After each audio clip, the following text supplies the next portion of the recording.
Evangelho de Mateus, capítulo 9, vamos ler a palavra de Deus.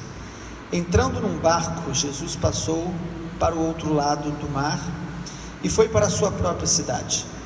E eis que lhe trouxeram um paralítico deitado num leito. Jesus, vendo a fé que eles tinham, disse ao paralítico: coragem, filho, os seus pecados estão perdoados. Mas alguns escribas diziam entre si: ele está blasfemando. Jesus, porém, conhecendo os pensamentos deles, disse: por que vocês estão pensando o mal em seu coração? Pois o que é mais fácil dizer: os seus pecados estão perdoados, ou dizer: levante-se e ande? Mas isto é para que vocês saibam que o Filho do Homem tem autoridade sobre a terra para perdoar pecados. Então disse ao paralítico: levante-se, pegue o seu leito e vá para casa. E o homem se levantou e voltou para casa. Vendo isto, as multidões, possuídas de temor, deram glória a Deus, que tinha dado tal autoridade aos homens. Quando Jesus saiu dali, viu um homem chamado Mateus sentado na coletoria e lhe disse: siga-me. Ele se levantou e o seguiu. Então Jesus, estando à mesa, na casa de Mateus, muitos publicanos e pecadores vieram e tomaram lugar com Jesus e os seus discípulos. Vendo isto, os fariseus perguntavam aos discípulos de Jesus: por que o mestre de vocês come com os publicanos e pecadores? Mas Jesus, ouvindo, disse: os sãos não precisam de médico, e sim os doentes. Quero misericórdia e não sacrifício, pois não vim chamar justos, e sim pecadores. Vieram depois os discípulos de João e perguntaram a Jesus: por que nós e os fariseus jejuamos muitas vezes, mas os seus discípulos não jejuam? Jesus respondeu: como podem os convidados para um casamento estar tristes enquanto o noivo está com eles? No entanto, virão dias em que o noivo lhes será tirado, e então eles vão jejuar. Ninguém põe remendo de pano novo em roupa velha, porque o remendo tira um pedaço da roupa e o buraco fica ainda maior. Nem se põe vinho novo em odres velhos, porque se alguém fizer isto, os odres se rompem, o vinho se derrama e os odres se perdem. Mas põe-se vinho novo em odres novos, e ambos se conservam. Até o versículo 17. Dando continuidade à nossa meditação no Evangelho de Mateus, que mostra Jesus como rei de uma maneira mais clara ainda do que nos demais escritores dos Evangelhos, capítulo 9 mostra como que o que Jesus fazia trazia resistência no coração das pessoas, ou de algumas pessoas. Jesus é o Filho de Deus, ele anunciava o Evangelho da salvação, ele curava enfermos, ele libertava oprimidos, mas no coração das pessoas que ouviam e viam o que Jesus estava fazendo, nem todos recebiam a sua palavra, nem todos criam nele, nem todos se alegravam com os feitos de Jesus. Há pessoas, e ontem nós citamos isso, que mesmo no meio de um avivamento, Charles Finney diz, 30% não recebem, 30% fogem, e 30% eles creem e se rendem e se submetem ao agir do Espírito Santo, a presença e a palavra do Senhor Jesus. Ou seja, quando você está ouvindo a palavra como você está agora, o seu coração é que vai definir a receptividade ou não da palavra de Deus. O Senhor Jesus deixa isso claro em vários textos, que nós precisamos escolher todos os dias, receber e crer, ou resistir e duvidar. E alguns não só resistem ao que Jesus faz, alguns são indiferentes, não têm interesse de ouvir a palavra de Deus, e apenas às vezes estão ouvindo por uma questão de estar no lugar. E aí, em primeiro lugar, Jesus mostra no capítulo 9 de Mateus que o perdão e o milagre dele na vida de um paralítico não foi suficiente para mudar o coração dos religiosos que não queriam crer nele. O texto diz, amado, que Jesus chegou ali no capítulo 9, versículo 2, trouxeram um paralítico, e é interessante que diz que Jesus, vendo a fé que eles tinham, Jesus viu a fé dos amigos do paralítico e do paralítico. Sabe, aquelas pessoas que creem em Jesus e querem levar outros até Ele. Nós precisamos ser destes que creem que Jesus é todo poderoso e pode fazer milagre, e trazer os nossos amigos, e trazer os que estão com dificuldade de andar, e incentivá-los para estar buscando a Jesus conosco. Jesus vê a fé do grupo. Amado, a visão de Jesus, ela é plena. Ele não olha só você individualmente, Ele nos olha em comunidade, em comunhão. E Jesus, quando vê aquele paralítico e vê a fé daqueles homens, Ele diz: filho, os seus pecados estão perdoados. O problema do homem parecia que o maior problema dele era a paralisia, mas Jesus, Ele sempre vai tocar no maior problema da nossa vida. O maior problema da nossa vida, amado, é o pecado, quando ele começa a nos dominar, cegar e nos afastar da presença e da vontade de Deus. Por isso Jesus, ele toca no que o homem precisava mais do que a cura da paralisia. Aquele homem precisava ser liberto da culpa, aquele homem precisava experimentar o perdão de Deus, aquele homem precisava experimentar a restauração de Deus, a cura de Deus no seu espírito, na sua alma. Então Jesus olha para ele e fala: seus pecados são perdoados. O nosso Senhor Jesus, ele é Deus, Ele é Filho de Deus, e Ele perdoa pecado, Ele cancela as nossas dívidas, Ele arranca de nós o poder do pecado, a condenação do pecado e o domínio do pecado, através da presença dEle, do sangue dEle e da palavra dEle. Mas quando os escribas, que eram religiosos judeus, responsáveis muitas vezes pelas escrituras, versículo 3 diz: quando os escribas viram aquilo, disseram entre si: ele está blasfemando. E eles falaram baixo, achando que Jesus não estava sabendo do que estava no coração deles. Amado, nem mesmo Jesus perdoando um homem e fazendo um grande milagre mudou o coração dessas pessoas. Deixa eu fazer uma pergunta para você agora: o que você está esperando para que o teu coração seja mudado? Às vezes nós estamos esperando algo maior, ver um sinal, um milagre. O que nós precisamos é crer em Jesus e na sua palavra. O que nós precisamos é nos render, crer. E aí Jesus, sabendo que eles estavam criticando, resistindo, no versículo número 5, Jesus fala: o que é mais fácil dizer? Seus pecados estão perdoados, ou levante-se e ande? Sem dúvida nenhuma é mais fácil olhar para alguém e falar: os seus pecados estão perdoados. Aí Jesus fala: para vocês saberem que o Filho do Homem perdoa pecados, Jesus vai, olha para aquele homem e diz, versículo de número 6: isto é para que vocês saibam que o Filho do Homem tem autoridade sobre a terra para perdoar pecados.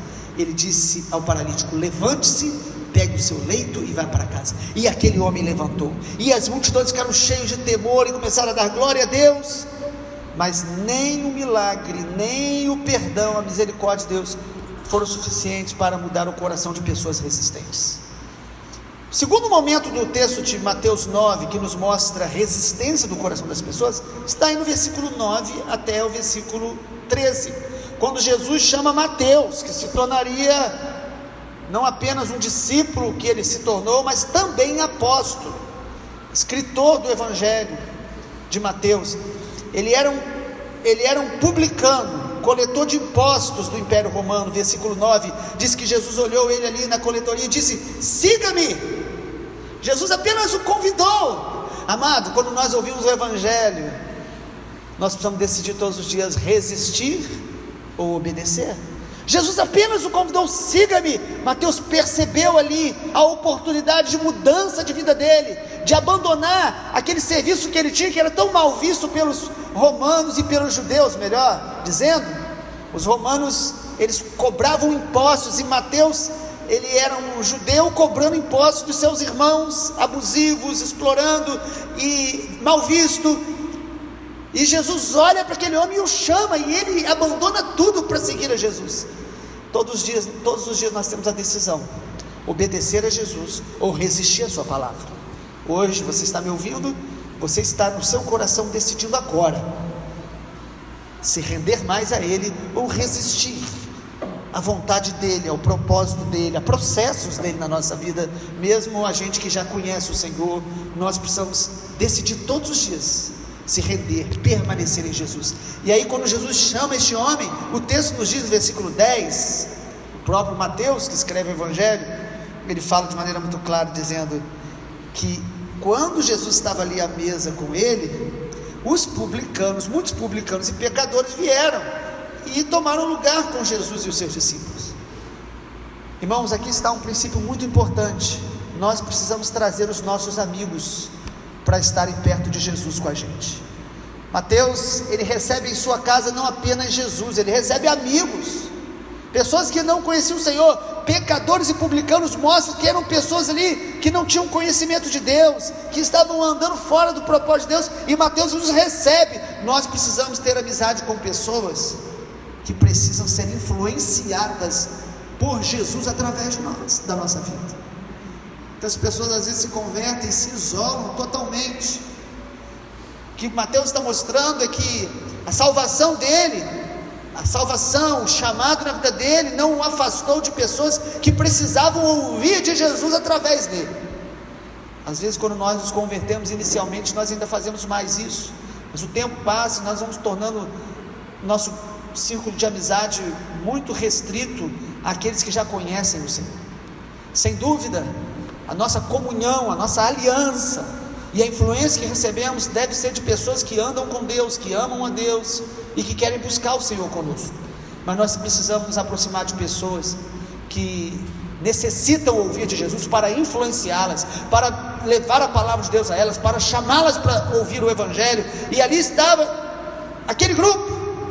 Mas os fariseus, versículo 11, vendo isso, perguntaram aos discípulos de Jesus: por que o mestre de vocês come com publicanos e pecadores? Jesus, ouvindo isso, disse: os sãos não precisam de médico, e sim os doentes. Vocês devem aprender o que significa: quero misericórdia, não sacrifício, pois não vim chamar justos, mas sim pecadores. Então Jesus aqui, ele nos dá mais um princípio claro do Evangelho. O Evangelho é para quem reconhece a sua necessidade, a sua miséria, a sua condição de pecador. Jesus está dizendo aqui: eu vim para pecadores, eu vim para os doentes. Ele não está dizendo por isso que os fariseus que estavam criticando eram justos e não precisava do Evangelho. Pelo contrário, ele está dizendo: vocês se acham justos, por isso vocês não recebem o Evangelho, por isso a mudança no coração de vocês não acontece. Amado, Deus nos transforma à medida que reconhecemos as nossas fraquezas, as nossas faltas, as nossas debilidades. Quando nós reconhecemos todos os dias que nós necessitamos dele, que sem ele nós nos enganamos, que sem ele nós somos superficiais, que sem ele nós somos maldosos no coração. Então o Evangelho não veio para homens que se acham justos, mas homens que reconhecem a sua miséria e experimentam a graça poderosa de Deus todos os dias, purificando, ensinando, corrigindo e capacitando para toda vontade e todo o propósito de Deus. Irmãos, nem mesmo o amor de Jesus pelos pecadores mudava o coração duro e resistente dos fariseus. Há pessoas que elas estão cada dia mais amargas, críticas, resistentes. Elas não percebem o amor, a graça de Deus, libertando pessoas, salvando pessoas, tendo misericórdia de pessoas.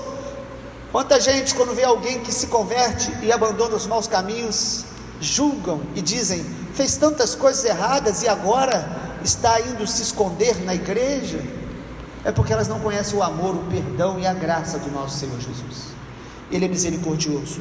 E em último lugar, o terceiro momento aqui de Mateus 9, que mostra a resistência ao Evangelho no coração de algumas pessoas, enquanto Jesus está operando seus milagres, no versículo 14: nos fala dos discípulos de João, o Batista. Diz que eles perguntaram a Jesus: por que nós e os fariseus jejuamos muitas vezes, mas os seus discípulos não jejuam? Era um hábito, prática entre os discípulos de João Batista, entre os fariseus, no meio daqueles que se dedicavam mais ao judaísmo, jejuar 2 ou 3 vezes por semana. E este hábito é extremamente saudável, legítimo, importante.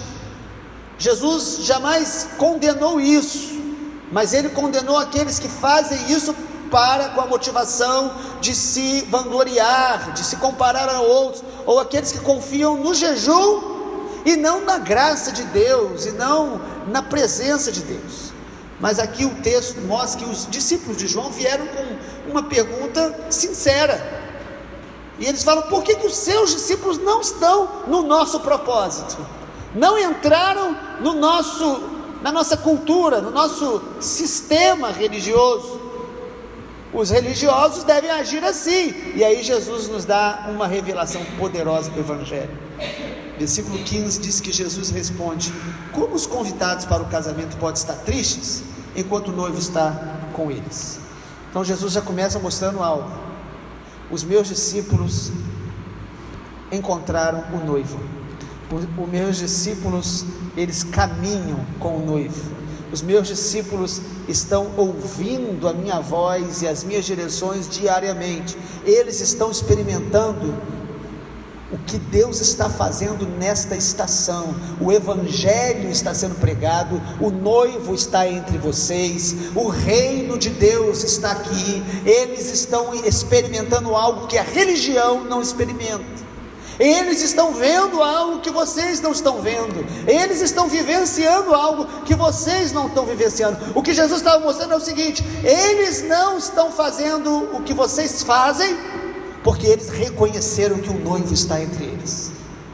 Eles reconheceram que o reino já chegou, que o Rei dos Reis está aqui. Então essa experiência gloriosa alegra tanto o coração deles, que eles não estão vivendo esse momento de jejum, e muito menos um jejum religioso, um jejum ritualista, um jejum apenas imposto por uma cultura. E aí Jesus mostra algo muito importante: eles vão jejuar. Eles vão jejuar por discernirem a importância do jejum. Eles vão jejuar por discernirem o tempo necessário para jejuar, os momentos da caminhada deles, que eles vão precisar. Eles vão jejuar guiados pelo Espírito Santo, pelo discernimento do Pai, e eles vão aprender isso com o Espírito do Senhor. O jejum deles não será movido por uma imposição, por uma cultura, um ritual, mas eles são os meus discípulos, e o noivo chegará uma hora que ele será retirado, e eles vão jejuar. Eles receberam o reino, eles compreenderam o Evangelho, eles estão experimentando a presença do noivo entre eles, e eles vão jejuar, mas eles vão jejuar guiados pelo Espírito Santo. E aí o versículo 16, para a gente concluir essa primeira parte do Evangelho de Mateus capítulo 9, que estamos lendo hoje, do versículo 16 até o 17, Jesus nos dá uma grande ilustração sobre isso, sobre o Evangelho e a religião humana. Qual a diferença? Jesus fala: ninguém põe remendo de pano novo em roupa velha, ninguém põe vinho novo em odres velhos.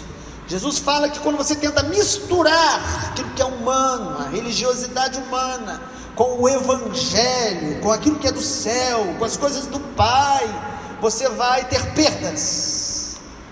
O Evangelho não veio para se adaptar à nossa realidade. O Evangelho veio para transformar, para recomeçar algo em nós, para nos tornar nova criatura. Você agora é um odre novo, e aí o vinho novo de Deus, o Evangelho de Deus, vai realmente transformar a sua realidade.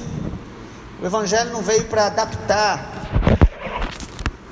as palavras de Jesus com as vontades humanas, com a ambição humana, com o caráter humano, com a religião humanista. O Evangelho é vinho novo, o Evangelho é pano novo, e o pano e o vinho novo só vai ser recebido por aqueles que se tornarem odres novos, por aqueles que estiverem dispostos a abrir mão das velhas ideias, dos velhos conceitos, das suas próprias opiniões e ideias. Amado, quanto mais eu e você deixamos o Pai renovar nossa mente, mais o vinho novo, o Espírito Santo, o que Deus tem de novidade, vai ser derramado e guardado em nosso coração, preservado em nosso coração.